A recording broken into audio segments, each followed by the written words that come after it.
एक समय की बात है। महर्षि गौतम का एक शांत और पवित्र आश्रम था, जहां उनकी पत्नी अहिल्या उनके साथ रहती थीं। अहिल्या अत्यंत सुंदर, गुणवान और पतिव्रता स्त्री मानी जाती थीं। दोनों का जीवन तप, साधना और सादगी में बीत रहा था।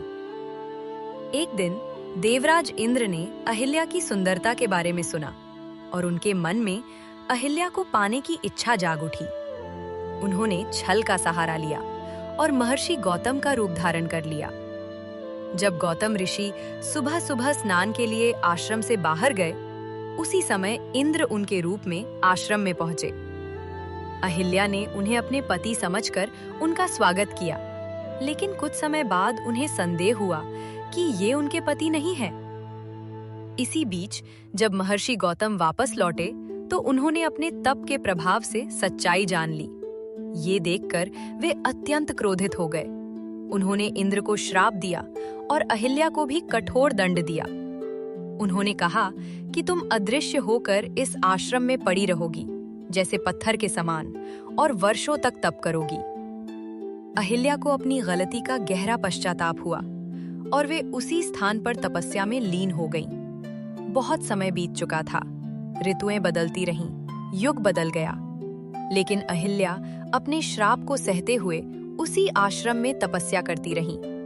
उनका अस्तित्व जैसे शांत हो गया था, लेकिन उनके भीतर पश्चाताप और प्रतीक्षा की अग्नि लगातार जल रही थी।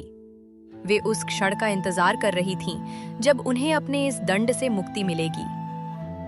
फिर एक दिन जब राम अपने गुरु विश्वामित्र के साथ वन में भ्रमण करते हुए उस आश्रम के पास पहुंचे, तो गुरु ने उन्हें उस स्थान के बारे में बताया और अहिल्या की कथा सुनाई।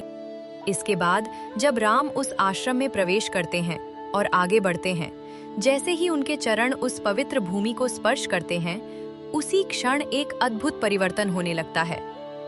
वर्षों से श्रापित अहिल्या को जैसे नई जीवन शक्ति मिल जाती है। उनका अदृश्य अस्तित्व समाप्त हो जाता है और वे अपने वास्तविक रूप में प्रकट हो जाती हैं। उनका तेज पहले से भी अधिक उज्जवल और दिव्य हो जाता है, मानो उनकी तपस्या ने उन्हें और भी पवित्र बना दिया हो। अहिल्या भाव विभोर हो उठती हैं। उनकी आंखों में आंसू होते हैं, पछतावे के, कृतज्ञता के और मुक्ति के।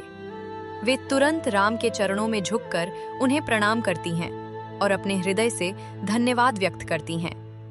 उसी समय महर्षि गौतम भी वहां प्रकट होते हैं और अहिल्या को देखकर उनके पश्चाताप और तपस्या को समझते हुए उन्हें पुनः स्वीकार कर लेते हैं। इस प्रकार वर्षों से चला आ रहा श्राप समाप्त हो जाता है और अहिल्या को मुक्ति प्राप्त होती है।